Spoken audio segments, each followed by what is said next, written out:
This is Bear. She has no money, no prospects, and is a burden to her parents, I'm afraid. This is Ned. She used to make rocket. She was a rocket scientist. In the backyard. Now she's my podcast co-host, climbing up the professional ladder there. Only, cans. We are doing this and we are here today because despite the fact that we both studied and are currently doing very different things, we both love to talk to each other specifically. And we love to talk about books that we're reading and shows that we're watching. And we've been told by a lot of our friends that it's very interesting to listen to us talk. Yeah. So we were like, why restrict that to people who are physically around us? We should do something for the world at large. Yeah. And put ourselves out there. Yeah. I would also love to document some of this. Because we were talking today about how some of the books that we read growing up, or even some of the books that we kind of accidentally stumbled upon, have not had the same kind of exposure in the world for people to like know about them, pick them up. It's really nice for us to be able to tell people like, hey, you should pick this up and this could mean the same thing to you that it means to us. Yeah, I also really love Persephone books for that same reason. So they're a publishing house that specializes in reprinting overlooked, neglected works of fiction and nonfiction, primarily by women from mid 20th century. So they have about like maybe 150-ish titles, and these are some really like intelligent, beautifully written books that deserve to be rediscovered and read. Which is beyond cool to me. Like Yeah. to get to read like which one, Flush? You were Oh telling yeah, me about Virginia Woolf's Virginia Flush, Woolf's Flush. or Catherine Mansfield's just her journal her husband published after she passed. And yeah, I think we might pick some from those later on. We should also put a link somewhere for their website so people can go check it out if they also find this interesting. Yes. We'll add a Substack attached to every episode that has all our resources, references, So many recommendations. so many recommendations. We want everyone to read something. If we find something interesting, we want everyone to read it immediately. You'll get a lot of recommendations out of us. Which brings us to the book that we did end up reading this month. Yeah. We read it twice, I believe, to like fully Cover to grasp. cover. So we are talking about a book called Desperately Seeking Shahrukh by Shayana Bhattacharya that talks about the economics of being a woman in India and the escapism of the fandom of Shah Rukh Khan for the women of India. Yeah. Shah Rukh Heavy Khan, I know nothing about him. But this book taught me so much about him. I know everything about it. Two best friends. So the reason I told you about this book is because I thought that the author being a senior economist, being an academic, being a little bit of a numbers nerd about it was something very you to me. And as I predicted, you absolutely loved it. It's a memoir in some capacity. It is also economic analysis. It is film criticism. There is some gossip here. I think this book is sort of written for women in India who are holding their jobs in this labor market, but it is written in a very filmy way. So, unlike most other economic books you might read, the author does write a lot about herself. And the Which book we is a love. lot more, yeah, it is very entertaining. There's a lot of sly nods to Jane Austen or like Nancy Milford. So if you are someone who loves reading, you might have some Easter eggs in the book, and it's fantastic. And you have like us grown up in that era of Bollywood, and you have that love for the early 2000s Shah Rukh Khan movies, the romance, the music, then this book definitely speaks to you. Yeah. She uses Shah Rukh Khan like he's like a lens through which she talks about, how women are navigating romance, labor, like family expectations, their own aspirations in a very rapidly changing economy. I love that Shah Rukh Khan brings such a lightness to this conversation, such an openness, and you see it with some of the interviews and conversations she's had with the women, that they're a lot more excited to talk about him. They're a lot more open to share their feelings. And he represents currency for women in a way, because leisure is a very economic, political, Yeah. you know, weapon for women. And how we choose to spend money, where we choose to spend money matters. But also, like, I want to note, we are not talking about the person Shah Rukh Khan, because the author is not No. talking about the person Shah Rukh Khan. We are talking about the persona of Shah Rukh Khan. So this book is not like a memoir of him. Basically, what the premise of it is, as the economist, as in her line of work, when she was conducting surveys of working women, she found that they were no longer as willing to engage with people who claimed to be helping them. So when she went on the ground level to talk to these women, she found that they were less willing to talk to her about the nitty-gritties of their life, their problems, just because they'd already talked about it so much to no effect. But what they were willing to talk about was more light-hearted, more of conversational topics like Bollywood. And one of the main things that she found across the strata was women and how they were willing to and wanted to talk about their fandom of SRK. Yeah, I would love to start with, I know we don't want to talk about SRK, but let's talk a little bit about SRK. I always want to talk about SRK. Yes. So I am someone who doesn't know too much about SRK or his movies. Like, I know very specific movies, I guess, like Dawn or Kal Ho Na Ho, because, we were both born in like very late 90s. So Shah Rukh Khan for us was very different than, I know people born everything in... there is to know about SRK. I know. I'm saying typically. Like, a lot of his soft boy romance movies, I think, came out, before we were born. It was I just want difficult to for me say, to... Yeah, I watched Dar. you're So, insane. I don't know what you're talking about. I had a thing for him in Dar.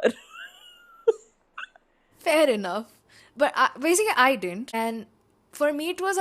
when I like started reading, like, the premise was so dazzling to me, honestly, that I wanted to love this book. I love this book. Even if I hadn't read it, I would have loved this book. Okay.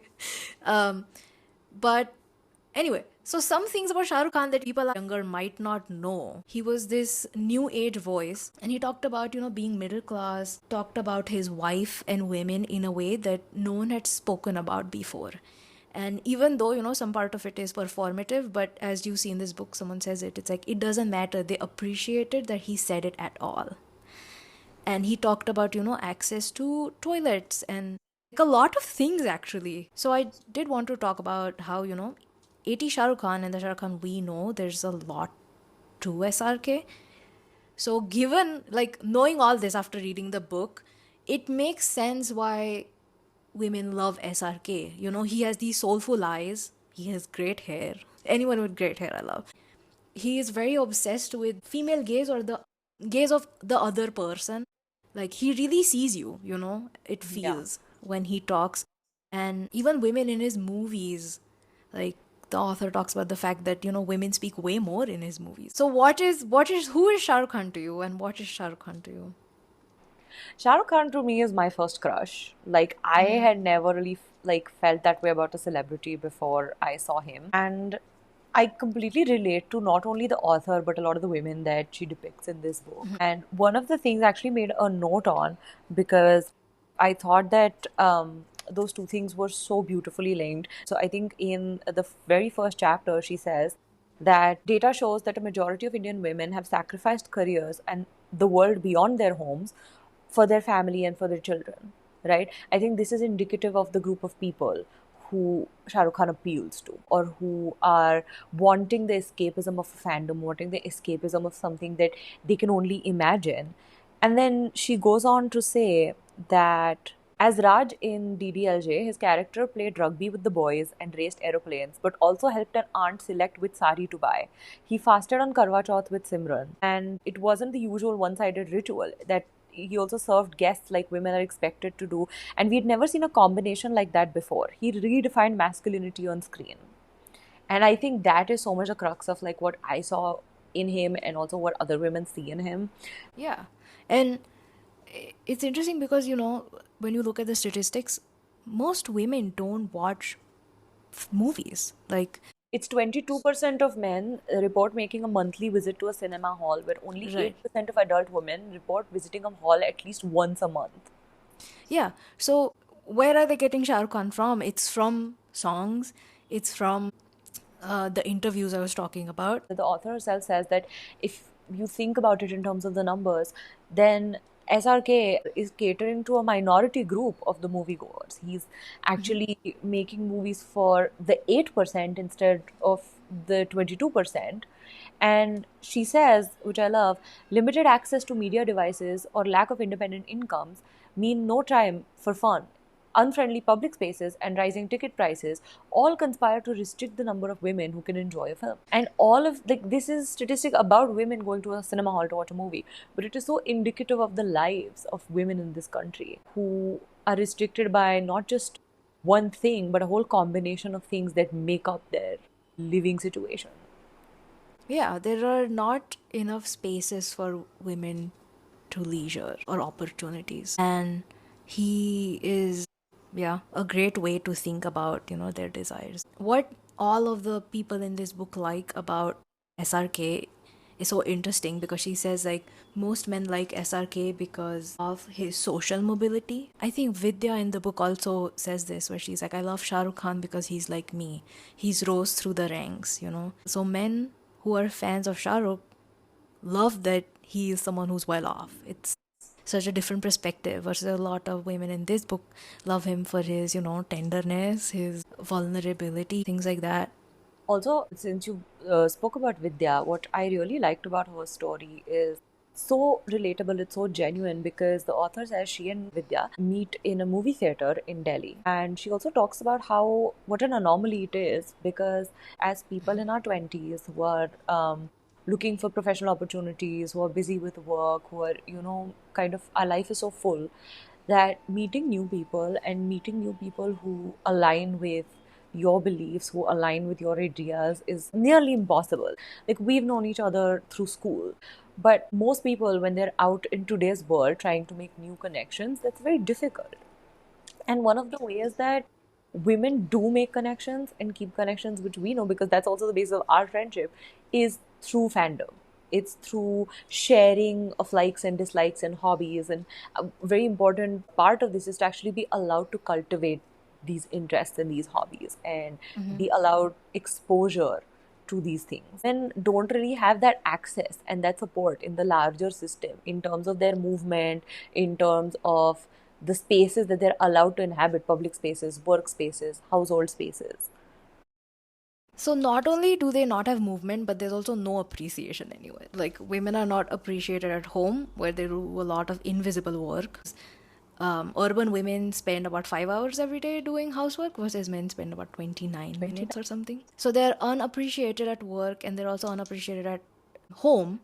Like now you're expected to do both. Like the book starts with a graph a lot of people have seen because it was plastered on every newspaper possible. And it is from 1997 to now, and it looks at urban female employment or participation in the labor force and rural, and both have gone down.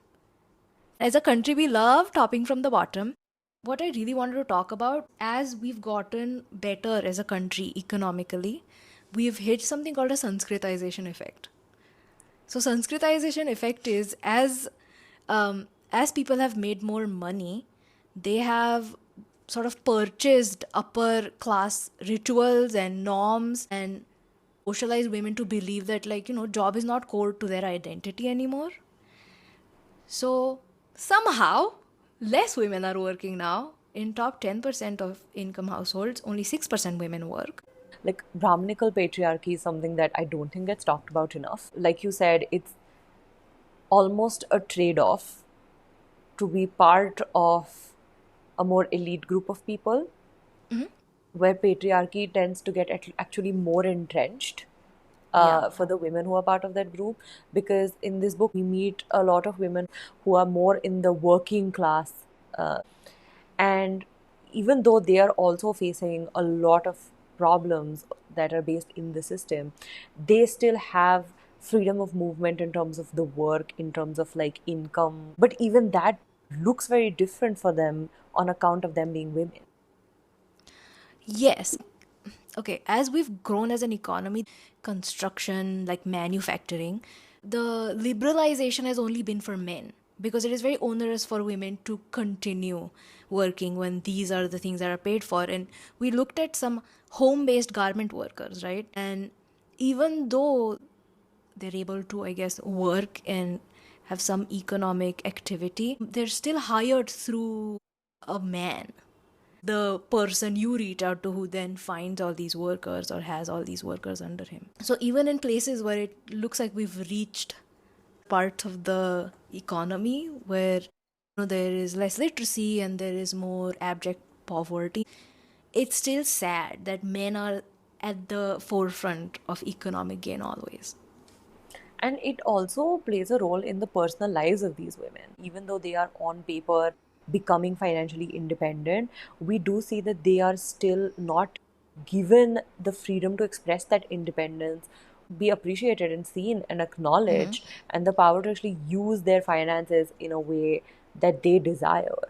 Like we Yes. see in the first chapter, the story of this accountant who is very intelligent and does well in competitive exams and gets a very well paying job, and all she wants to, or all she does with her money, is spend a little bit of it to go to the theater and watch a Shah Rukh Khan movie, and that is very quickly taken away from her by her parents. And we're talking about like an adult earning woman who's not allowed to go to the cinema alone to watch a movie she wants because the society around her is afraid of her expressing her desire for something. Yeah. The part where she buys her cousin a bike Yes. and is not credited as the person who bought it was so upsetting. There's no acknowledgement. Like admiration is not even on the page. There's no acknowledgement. There is no, they're not being seen. And I Yeah. think the large part of why like a figure like SRK ties in so much with the lives of these women is like you said in the beginning, what he represents is a man who's actually seeing women. He is talking about women with so much love and respect and admiration, not just in the movies, but even in his interviews or whatever his public platforms, which I think for a large part women in this country don't get. And there is almost this tax. There is a tax when you are doing really well as a woman, where as you make more money, as you have more economic freedom, as you get more educated, you are taxed in the society. Instead of you being, revered and congratulated, you're almost pushed to the side as atypical. And it's hard to keep at it, which is why this book feels like it's telling you, hey, I see you, and all these other women in this book see you. And we Yeah. all know it's hard. One of the biggest problems is that there is no recognition of care given by women at home, and there is no Indian government does not Given given at home. to like care labor, as in like at home, like all the housework, Ha right? ha ha. So Yeah. many women drop out of the labor force because of motherhood, and India as a country does not spend enough on care infrastructure. Yeah.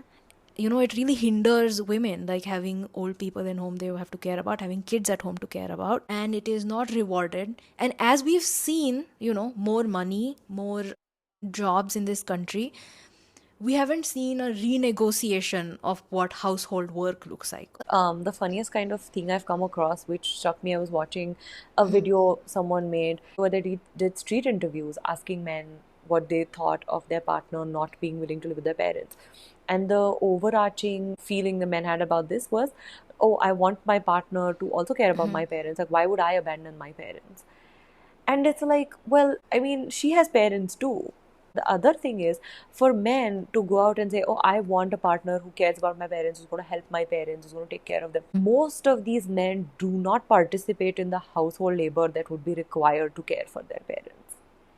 And then women are social, like women don't leave, they're not pressurized, like they don't say like my husband wants to leave my job all the time. It's Yeah. more this like ingrained socialization that, or like it's more because workplaces are so toxic. We never focus on the fact that women are almost kicked out of the labor market because of these random bro codes and nonsense you have to deal with, and how you have to prove your worth rather than, no one gives you benefit of doubt, basically. Also, like you said in the beginning, like today, traditional corporate work day is about 8.5 hours now. Look at the news that's going on, and they're planning to increase it to a 10-hour work day, which I think is insanity. But if you think about a woman's life in as a working woman in a corporate industry in India, think of an 8 to 10 hour work day, and the statistic you talked about before is 5 hours of household chores once they're back. That's a 15-hour work day, Yeah. and 5 hours of that is unpaid, unappreciated, unacknowledged labor. So is the other 10. So is the other 10. But Not I'm like, willing to say it's unapppreciated and unacknowledged across the board. So yeah, and I don't listen. If someone wants to stay at home and take care of anyone's parents, I get it. But then acknowledge that, like reward it, appreciate it a lot more than you do, you know? and Like that is a reward I full-time want like to say, job. reward also means gratitude. Like I'm not saying, Like like I very we don't much. mean reward as in like bring them gifts and like take them out. Like that's not reward, that's your job as a partner. Like that's what you're supposed to do in a relationship. Reward literally just means gratitude and admiration for a person who's willing to go above and beyond emotionally, mentally, and physically for someone that you care about.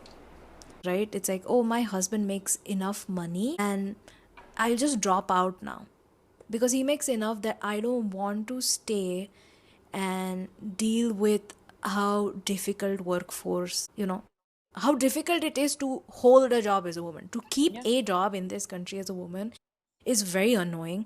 In And, many cases, it's when we also look not at safe. like, Like yeah, if not, I was safety going to is say, such yeah, a not safe. yeah. You don't like, there's so much, sexual harassment or microaggressions. And not just that, but all the industries, like in the fastest growing sectors here, only 19% of jobs are for women, basically. In That's the fastest growing insane. sectors, If you right? think Guys, the fact that in higher educational institutes, women, it's 50-50. If anything, women are more more educated than educated, men. And one of the good things is that that does mean women enter the labor market at a different point, right? Instead of you going in entry level, now you're coming in somewhere slightly higher than that because you're more educated.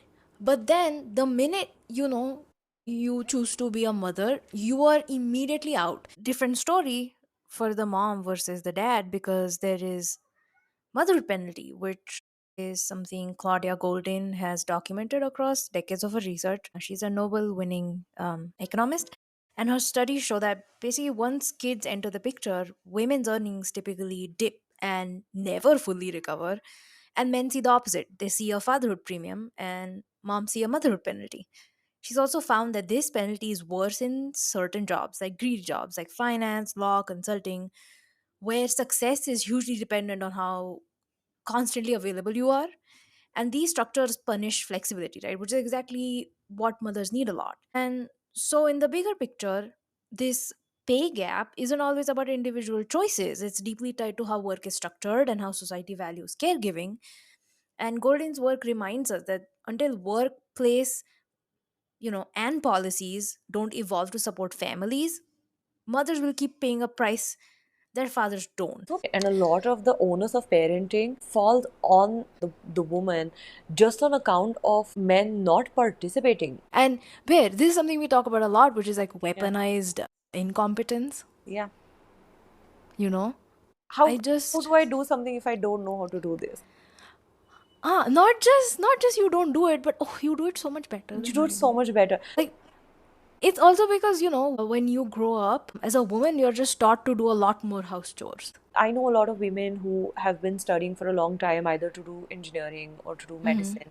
So they've never in their family been encouraged to do household chores or encouraged to do anything but study, right? They are still expected to do it once they're married. The idea that you can just be sat outside with relatives in this country as a woman is very uncomfortable Yeah. because they expect you to get up and they expect you to entertain, and that burden is still very much carried by women in the family, no matter how old you are. They are expected by not only the groom's parents but by their own family to now learn and adapt to working inside a house. The expectation doesn't go away. Wanted to talk about the themes that this book tackles, which I really like, one of which is vulnerability, both in women and in men. I think the author, using her own life, her own experiences, her own heartbreaks, her own rejections, sets the tone for kind of like, it almost reads like her personal journal in some cases. What really struck me was that the author depicts her life not just in a positive light, but in a very gray shaded, complex, layered light. And as she does the stories of the women, that each of them is a complex network of stories, and as is the author's own experiences. It's not really Yeah. meant to be palatable, it's just meant to depict a reality. She's part of Yeah. this. She's writing about something she cares about. And it is so unlike to do that in, the field of economics. A lot of the research papers, they're so dry. So I love that you have a book that is looking at people's lives and the complexities of their experiences. It gives a face and a name and a personality to what essentially was a number on the scale. I think we have to be aware of the fact that these numbers represent real people with real lives and a real impact on their lives. Story that really struck out to me was the girl who was a house help called Lily, who comes from abusive situation and works as a house help in the house of NRI or expats who are living here. And she talks about how she uses music videos and movies to escape the reality of her life. And this is the, if we talk about the social and financial class that people like Lily make up, that is one of the largest parts of India's population. Yeah. And Her this story was, so beautifully depicted because this book shows us who she is as a woman, what she wants, the way that she kind of talks about Khan songs like SRK movies as somebody who's trying to romanticize the life that she's kind of forced to live. yeah, there is the conversations between the author and Lily and every other person here are so intimate. Like you feel so involved and you feel part of their story a little bit. It can seem kind of unrealistic to have expectations or fantasies of someone who doesn't even really exist, right? Like what they are looking at is a brand, or it's a creation meant for public consumption. Yeah, and there are so many things SRK says that are very like there's one specific thing at World Economic Forum where someone asked him like, do you think men and women are equal? And then he says, no, I think women are better than men. Who says this? You know what I mean? A part of this is definitely, very dramatic. I still love that he talks about it. Like I said, I've watched a lot of his interviews, I've watched a lot of his stuff, and I distinctly remember there's an interview he did. I believe this was for Dilwale. After the movie came out, he did an interview with Kajol, and he talked about how appalled he was by how like young boys talk to young girls. But he's like, I would never like talk to a woman the way I would talk to a man. Like I'm always much more respectful, even if she's my friend. Yeah, he's a little bit of a golden boy sort of. This is a brand for him at the end of the day. Makes sense. And it's such a nice brand. Like I like the brand. The idea that what he's selling and what women are buying and want to buy is a chivalrous feminist man is so telling about what we don't have around us. I have a hard time defining anyone as a feminist. It's more like a lifestyle for me, like veganism. And this book, yes, it talks about SRK, it talks about who he is, but it talks about what it means to be a fan. I think fandom is such an amorphous concept, and we've engaged in it a lot between you and me. Oh my god, that's all we do, it feels like. You are part of something that is so large. It is definitely the power of community, and you are able to talk about something that almost escapes class and social restrictions. While your life might fit into the strict constraints of patriarchy, when you talk about your fandom, those walls that divide us sort of dissolve. One of the biggest parts is how it is accepting and also, in a way, breaks the barrier of shame, because what you would maybe not be able to share is very easily expressed, accepted, and reflected to you within a community of people who share that. Yeah, let's talk about the kind of fans we are or the fandoms we sort of engage in. It's more of an extracurricular activity for us. That's my main Uh, activity. Everything else is extracurricular. This is what I'm doing so, primarily.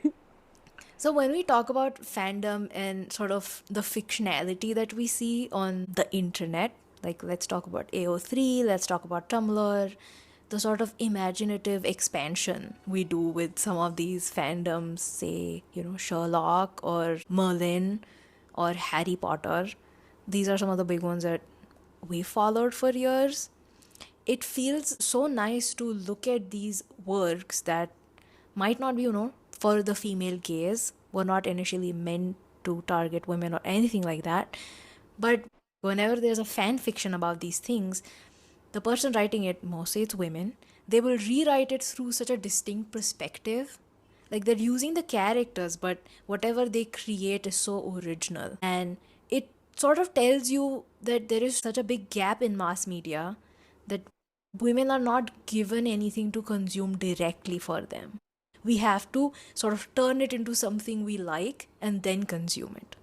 I think women and people who belong to minority spaces, LGBTQ communities, who belong to identities that they are not given representation for, kind of find that representation and acknowledgement and acceptance within fandom cultures, because the spectrum of normalcy is so much wider. Right. The ways of expression are so varied. You don't really like the boxes that exist in the outside world don't exist in these spaces. A lot of times, whatever restrictions are set by the author, all of us fans and fanfic writers, they renegotiate these terms that the original author has set.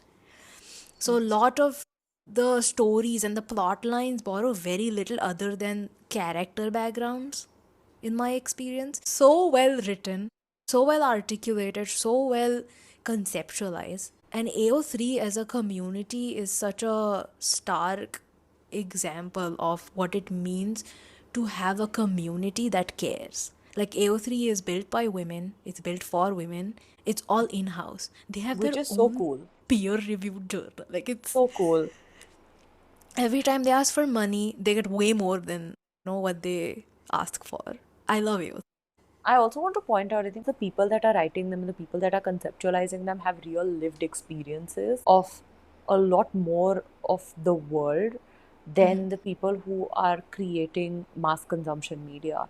There are very few major publishing houses that have the distribution power to make something mainstream for the shelves of mainstream bookstores. Yeah. And because that small group of people is limited by their limited life experiences, what we get is a very watered down version of the very real lives that most of the consumer audience is living. Whereas Yeah. when you look at these like for free, like you talked about AO3 or any kind of online fandom platform, we are getting the real lived experiences and the fears and the anxieties and the joys of people who live such diverse and difficult lives that you are actually, even if you can't relate to it, you feel so emotionally impacted by what it is you're reading. Like when you see it in this book too, right? What SRK represents, what women want in this book is love, affection, care, appreciation, which are It's so such basic. basic wants. It's Yeah. Like, not it's not just sad because it's happening to someone, it's sad because it's the byproduct of a system that instills this. If you don't participate in this, you are actually the anomaly and you're paying the price by giving up your ecosystem, your support system, and society that you're part of. In this book, she talks about Gold, a stewardess in Delhi who has left her house to do this job, and she's the first woman, I think, in her family who goes out and does a job and earns money. And we talk about not only she doing this job, like she's sleep deprived, she is working all the time because she's working on overnight flights. She's also thinking about the fact that she's thinking about the way that society perceives her. She's thinking about her parents, she's thinking about her family, she's thinking about how all of this fits into the life that she wants and the life that she's expected to have. And that is so indicative of what life for working women is like. Yeah. The loneliness comes from the lack of acknowledgement of their work, Yep. you know? And the title is so apt, is they are desperately seeking affection and attention and love from a man they, want to choose. Like you choose to be a fan of someone, right? It's an active choice. They want to choose the person they love.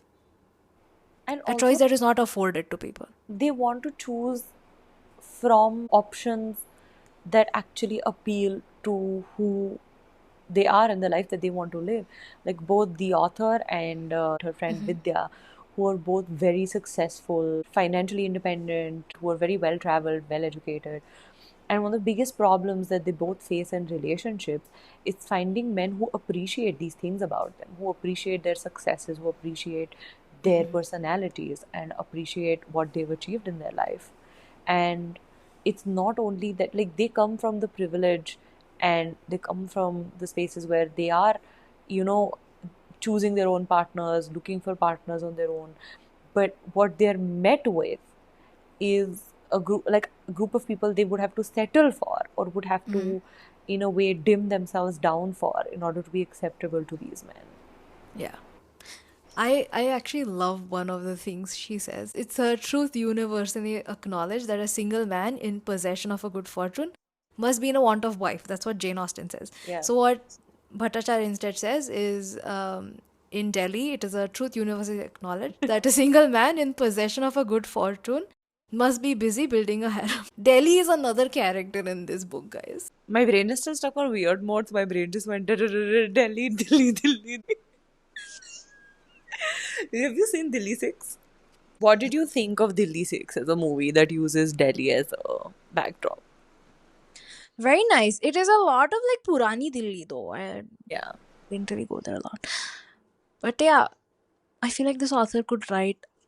It would be very nice to read a whole book by her about Delhi. Such a unique place. This book has such interesting stylistic choices and tonality.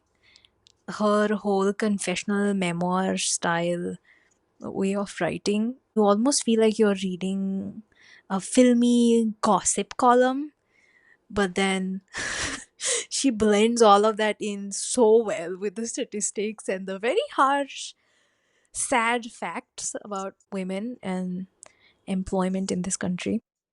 I also like that she uses a lot of very basic storytelling, almost poetic writing tools, writing styles to set the mood. Like she uses a lot of emphasis on certain adjectives. She's a lot of alliteration, a lot of these poetic phrases Yeah. that are meant to make you settle into whether she's feeling like frustration, whether she's feeling rejection or heartbreak.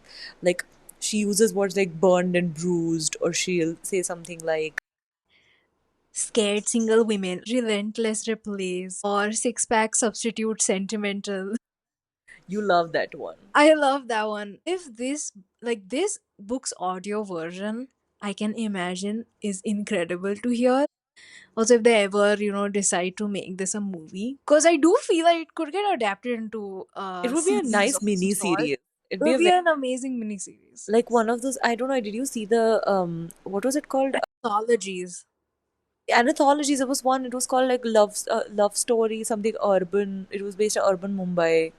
Modern love. I really love what she does by like laying out these almost anecdotal pieces next to her interviews and her own observations about when she was conducting these interviews with these women. And then she also intersperses it with data in a way that it's not jarring, in a way that is not unfamiliar for someone who's not from that Yes. background. My favorite part is very first line of the book. She says, "My life has always been heteronormative hell." And it just immediately sets the tone for what you're getting as you step into this. She's talking about her life, she's talking about her relationships, and she's talking about that in this context of modern day India and the shared experience of what it's like being a woman in modern day India. It's very like the person who wrote about it's like a play on Odd Girl something. What is it called? Sorry, it's Vivian Gornick. Huh, Odd Woman and the City. And the City. Sorry, my bad. I love that it's so personal. I love that it is relatable and it's sending a message that women are tied together by the virtue of their shared experiences as a woman. Yeah. And I thoroughly enjoy how she personifies her loneliness as first as her companion, like somebody who's been with her, like who's her loneliness has seen her through the good times and the bad. And she also talks about how at her worst moments it like acts as this voice in her head that reminds her that she is in fact alone, which is something so many of us feel and so many of us go through on a day-to-day basis. The little girl from Lizzie McGuire, you know, the one that like I sits. love her. I feel like all of us have something like that. You feel so lonely in so many spaces. So you, or I guess I constantly have this little version of me that travels with me everywhere, who's sort of with you through thick and thin. I'm constantly thinking about myself. That's completely normal. I don't know what you're talking about. That is so normal, aren't we all? She also says, talking about during the pandemic and what she was seeing around her, and she paints a very vivid picture about daily wage workers who had to walk back to their villages because there was no arrangement for them to go back home and check on their loved ones. And she talks about in her neighborhood seeing families who depend on their domestic help Mhm. to come in every day, having to, and seeing women primarily having to work for entire families during the lockdown, Yeah. and men looking busy on phone calls, but not really participating in the actual labor of looking after a family without any help. And she says this line, which really stood out to me, where she says, I felt grateful that I was doing fewer dishes and had the freedom to participate in the world as a paid professional. But even though she feels that, she feels this privilege for not being one of those women, she also sees these same women sitting, talking to their husbands in the evenings, and seeing this companionship between a couple and wanting that. And so seamlessly, she adds the data of there was a surge in registrations for online, matrimonial sites, and that data kind of gives her comfort that she's not alone in this quest for finding a looking for a companion, looking for a partner. And honestly, going back a little bit about what you said about, transport, I feel like transport market and housing market needs to change a lot for women to be able to hold better jobs. It's hard to get from one place to another in an economical way. That is And also safe. yeah, there's also safe. And unless we as a country build better infrastructure around transport, is so much harder for women to keep and also get high paying jobs. The housing market, right? It is so difficult to find a place to rent as a single woman, and it is even more difficult to find a place you want to buy. I know someone who was trying to rent a house in Pune, and the landlord, asked her to bring an NOC from her father What? for renting a house. So landlord asked her to bring like a letter of consent from her father specifically, not her parents, her father, stating that they were okay with her living on her own. And this is a For 26-year-old adult woman earning on her own, mind you. I want to kind of come to, you've read this book, you've loved this book, you've read this book again, and you liked Mhm. it even more the second time around. Who or what kind of audience would you recommend this book to? Obviously, I would recommend it to, all the young working women I know, because this book validates all the feelings you have. Everyone who reads this book to give it to their exes, ex-boyfriends, ex-husbands. God, I don't know if you saw, but the author, she talked about how because she mentions her ex-partners, she actually had to go and get them to consent. Like she had to send them the script and get them to consent to being published in this book. Can you imagine? I would never. I could never. I mean, this is 15 years of her work. I feel like I still could never. I would do the old-fashioned blackout technique where after you print, you put blackout ink on it and then you have to hold it up to light to see what's written on it. That way, I yeah. don't need consent and I can legally publish everything I want. That's the plan. What about you? Who would you recommend it to? I would recommend this book to young men and especially people working in sociology and economics and the kind of fields where they are working with the data and statistics representing people. They can kind of get an idea of what it looks like to be inclusive of empathy in their work. A little reality check. A little reality check.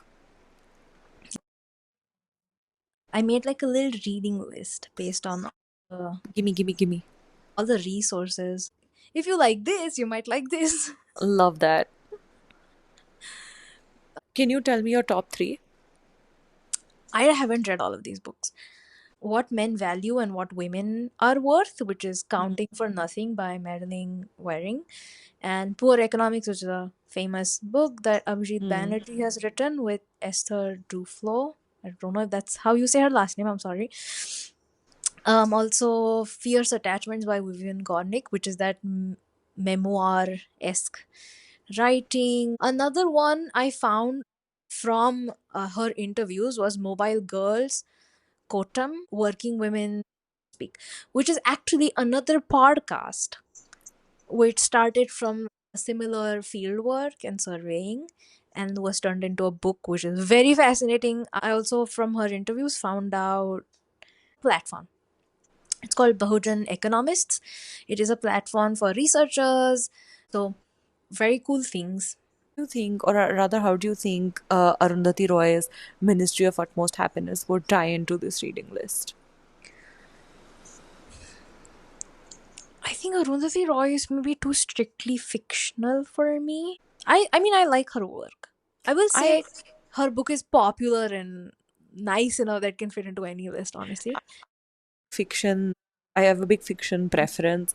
And while I was reading this, I was thinking about like the anecdotal nature of real life stories of people in difficult situations, kind of based in the North Indian zone, their culture. And I immediately thought of Ministry of Utmost Happiness because it has a very similar feel to it. Even though I think this book that we read is quite a bit more lighthearted. But I think if you don't mind a little heaviness and a little tragedy, you might enjoy that in the anecdotal zone. Yes, that is true. And I will also maybe recommend, if you like some of the feminist inklings in this book, you might like Bell Hooks, which I love Bell Hooks, some of the essays. There's so many. We'll put our heads together. But do you want to do some interesting facts about the man, the myth himself, Mr. SRK. SRK, Mr. Khan. Mr. Khan? Did you know he has a dog named Chewbacca, apparently? That makes me like him more. I don't know how accurate this is because I got it off IMDb. What I do know and what I is factually accurate is that him and I share a birthday month. November! Yeah, we're both Scorpios. Ooh. Can't you tell? I'm really following in his footsteps. The only sort of fact I know is that apparently he has read the book or received the book. I'm not really sure. He's talked about this book for sure. I know that the author did get to meet him. I would love I to. guess I just have to write a 2,000-word book to meet Shah Rukh Khan. That's the only way. No biggie. No biggie. No I see you biggie. doing that this year.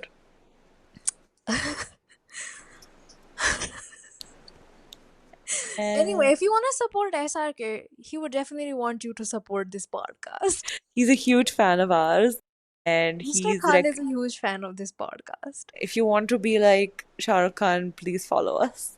Yes. I think we need to start putting disclaimers. I don't want to get sued. For legal reasons, none of this information is accurate, and No, it is does all not based represent on our anyone's sentiments. it's all based on our very limited understanding of the world. Listen, just because Bear is going to be a lawyer doesn't mean we need to employ her immediately for this podcast. Free of cost, of course. Just because I'm going to be a lawyer doesn't mean I'm going to be a good one. I think that needs to be taken into consideration. But yeah. I'm going to specialize in something very niche and useless, like literary law. Just watch me after 3 years. We have to do an episode on the werewolf smut fighting. Guys. I don't know how you got that from literary Because law. it has legal stuff that you might find exciting. Oh, and yes. It has the werewolf AB. What is it called? Omegaverse. Omegaverse. ABO. Literally fighting. Totally. Great. So, wrapping up, this was Desperately Seeking Shah Rukh, and I still am. And we'll see you next time with more, hopefully, good book recommendations that a few of you enjoy. Yes. Thank you. Bye, Mehdi. Bye.